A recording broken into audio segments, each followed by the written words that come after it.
Racism in Schools by Akasha Burgess.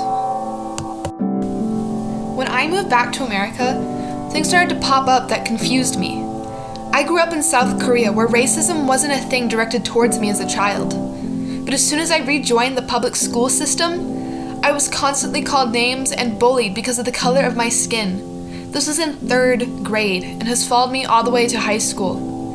My hair's been pulled, I've been called racist remarks, and when I tried to seek help from my teachers, I was warned that because the students knew people behind the school board, my teacher didn't want to get involved. Or when I turned in my project that raises awareness of touching and pulling curly hair without asking and its mental effects, I wasn't granted the same permissions as my classmates. The only way to hang up my required posters only outside my teacher's door was to leave my contact information so students who disagreed could find me. That is terrifying.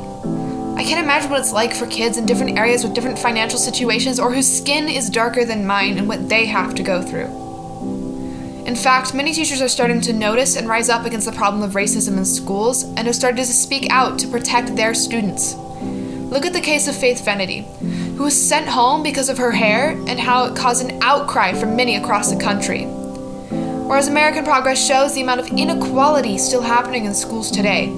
This has to change now.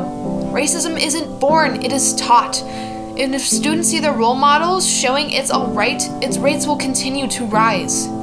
This is why we must stop racism at its base level. Teachers need to start disciplining this racist behavior. We need to stop making it okay because they're just kids or they're just playing. It's not fun and games anymore, and it has never been. This stops today, starting with us.